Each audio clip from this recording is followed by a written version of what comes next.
ഏറ്റവും പുതിയ വാർത്താ അപ്ഡേറ്റുകൾക്കായി കൊച്ചി വാർത്താ ചാനൽ സബ്സ്ക്രൈബ് ചെയ്യുക. രാജ്യത്തെ ഏറ്റവും വലിയ രാഷ്ട്രീയ തന്ത്രജ്ഞന്മാരിൽ ഒരാളാണ് ശരത് പവാർ. നേരത്തെ ശരത് പവാറിന്റെ NCPയെ പിളർത്തി അജിത് പവാറിനെ BJP സഖ്യത്തിൽ എത്തിച്ചുവെങ്കിലും ദിവസങ്ങൾക്കുള്ളിൽ അതിനെ പരാജയപ്പെടുത്തി അജിത് പവാറിനെ അടക്കം തിരികെ എത്തിച്ചതിലൂടെ പവാറിന്റെ തന്ത്രങ്ങളുടെ മിടുക്ക് BJPയും ശരിക്കും അറിഞ്ഞതാണ്. അതിനാൽ ഇത്തവണ വളരെ സൂക്ഷിച്ചും ശ്രദ്ധിച്ചുമാണ് NCPയെ പിളർത്തി അജിത് പവാറിനെ അടക്കം NDAയിൽ എത്തിച്ചിരിക്കുന്നത്.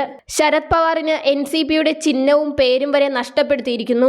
NCPയെയും ശരത് പവാറിനെയും ഒന്നുമില്ലാതെയാക്കിയെന്നു കരുതിയ BJPയെ വീണ്ടും ഞെട്ടിക്കുകയാണ് ശരത് പവാർ. ശരത് പവാർ പക്ഷം കോൺഗ്രസിൽ ലയിക്കുവാൻ പോകുന്നുവെന്ന വാർത്ത മഹാരാഷ്ട്ര BJPയിൽ വൻ ഞെട്ടലാണ് ഉണ്ടാക്കിയിരിക്കുന്നത്. ശരത് പവാർ കോൺഗ്രസിലെത്തിയാൽ സംസ്ഥാനത്തെ BJPക്ക് ശക്തമായ വെല്ലുവിളിയാകുമെന്ന കാര്യത്തിൽ ആർക്കും തർക്കമില്ല. ഇരു പാർട്ടികളും പ്രാഥമിക ചർച്ച നടത്തിക്കഴിഞ്ഞു. 1999 സോണിയാഗാന്ധി കോൺഗ്രസിന്റെ നേതൃസ്ഥാനത്തേക്ക് വരുന്നതിനെ എതിർത്ത് പാർട്ടിയിൽ പട നയിക്കുകയും ഒടുവിൽ ഇറങ്ങിപ്പോയ നേതാവുമാണ് ശരത് പവാർ. അന്ന് പുറത്തായ പവാറിനൊപ്പം നിന്ന പ്രമുഖർ PS സാങ്മയും താരിഖ് അൻവറുമായിരുന്നു. അവരുണ്ടാക്കിയ പുതിയ പാർട്ടിയാണ് നാഷണൽ കോൺഗ്രസ് പാർട്ടി അഥവാ NCP. 15 വർഷത്തോളം NCPയെ മുന്നിൽ നിന്ന് നയിച്ച ശരത് പവാർ എന്ന ചാണക്യന് ഇക്കഴിഞ്ഞ ഫെബ്രുവരി 6 സംഭവിച്ചത് ജീവിതത്തിലെ ഏറ്റവും വലിയ രാഷ്ട്രീയ തിരിച്ചടിയാണ്. കെട്ടിപ്പടുത്ത പാർട്ടിയുടെ പേരും ചിഹ്നവും ശരത് പവാറിന് നഷ്ടമായി.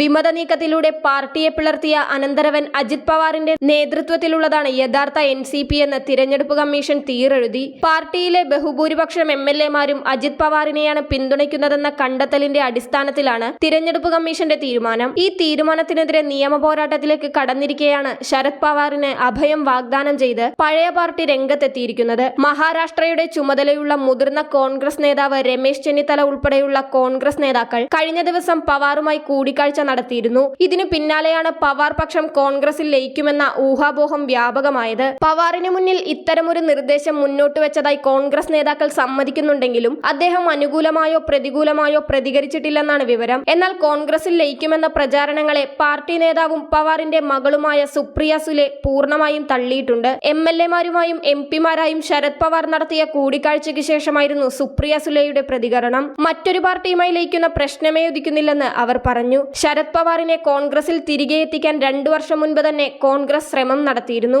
UPI അധ്യക്ഷ സ്ഥാനം ഏറ്റെടുക്കണമെന്ന് അന്ന് രാഹുൽ ഗാന്ധി അദ്ദേഹത്തോട് അഭ്യർത്ഥിച്ചെങ്കിലും പവാർ നിരസിക്കുകയായിരുന്നു. ശരത് പവാറിനെ പോലെ ജനകീയനായ നേതാവിനെ കോൺഗ്രസിലെത്തിച്ചാൽ പഴയ പ്രഭാവത്തിലേക്ക് എത്തുമെന്നാണ് മഹാരാഷ്ട്ര കോൺഗ്രസിന്റെ കണക്കുകൂട്ടൽ. അജിത് പവാർ പക്ഷത്തെയാണ് തിരഞ്ഞെടുപ്പ് കമ്മീഷൻ ഔദ്യോഗിക NCPയായി അംഗീകരിച്ചിട്ടുള്ളത്. തിരഞ്ഞെടുപ്പ് കമ്മീഷൻ പ്രത്യേക വിഭാഗമായി ശരത് പവാർ പക്ഷത്തെ അംഗീകരിച്ചെങ്കിലും മഹാരാഷ്ട്ര നിയമസഭയിൽ പ്രത്യേക കക്ഷികളായി സ്പീക്കർ അംഗീകരിച്ചിട്ടില്ല.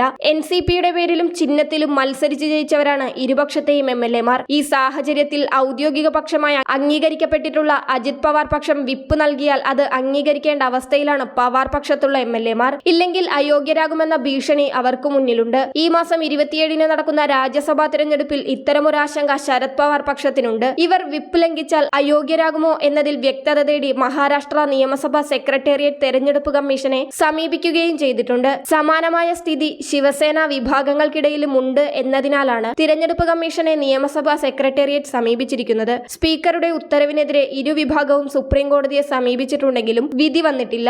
നിയമസഭയിൽ NCPയിലെ 54 MLAമാരിൽ 9 പേരാണ് ശരത് പവാറിനൊപ്പമുള്ളത്. ഇതിനിടെ ശരത് പവാറിനൊപ്പം നിൽക്കുന്ന കേരളത്തിലെ NCPയും ത്രിശങ്കുയിലാണ്. NCPക്ക് കേരളത്തിൽ 2 MLAമാരാണുള്ളത്. AK ശശീന്ദ്രനും തോമസ് കെ തോമസും. പാർട്ടി സംസ്ഥാന അധ്യക്ഷൻ PC ചാക്കോയും മന്ത്രി AK ശശീന്ദ്രനും ശരത് പവാറിനൊപ്പം ഉറച്ചു നിൽക്കുമെന്നറിയിച്ചിട്ടുണ്ട്. എന്നാൽ പാർട്ടിയിലെ പിളർപ്പ് മുതലെടുത്ത് മന്ത്രിസ്ഥാനത്തിനായി വിലപേശൽ തന്ത്രത്തിലേക്ക് കടന്നിരിക്കുകയാണ് തോമസ് കെ തോമസ് MLA. മന്ത്രിസ്ഥാനം കൈമാറണമെന്നാവശ്യപ്പെട്ട് ദീർഘനാളായി പാർട്ടി നേതൃത്വവുമായി കലഹത്തിലാണ് തോമസ് കെ തോമസ്. പുതിയ പ്രതിസന്ധിയുടെ സാഹചര്യത്തിൽ ശരത് പവാറിനെ കണ്ട മന്ത്രിസ്ഥാനത്തിനായി വിലപേശാനുള്ള നീക്കത്തിലാണ് അദ്ദേഹമെന്നാണ് സൂചന. എന്നാൽ തോമസ് കെ തോമസ് അജിത് പവാറിനൊപ്പം നിന്നാലും LDF നേതൃത്വം അദ്ദേഹത്തെ മന്ത്രിയാക്കിയേക്കില്ല. മഹാരാഷ്ട്രയിൽ BJP പക്ഷത്തോടൊപ്പമാണ് അജിത് പവാർ എന്നുള്ളത് അദ്ദേഹത്തിന് തിരിച്ചടിയാകും. അയോഗ്യതാ പ്രശ്നങ്ങളും മറ്റും മുന്നിൽ നിരത്തി ശരത് പവാർ പക്ഷം കോൺഗ്രസിൽ ലയിച്ചാലും കേരളത്തിലെ പാർട്ടിക്ക് വെല്ലുവിളിയാണ്. നിലവിൽ LDFന്റെ ഭാഗമായി നിൽക്കുന്ന NCP MLAമാർക്ക് കോൺഗ്രസിന്റെ ഭാഗമാകേണ്ടി വരും. ഇതിനിടെ കേരളത്തിൽ അജിത് പവാർ പക്ഷത്തിന്റെ ഭാഗമായി നിൽക്കുന്ന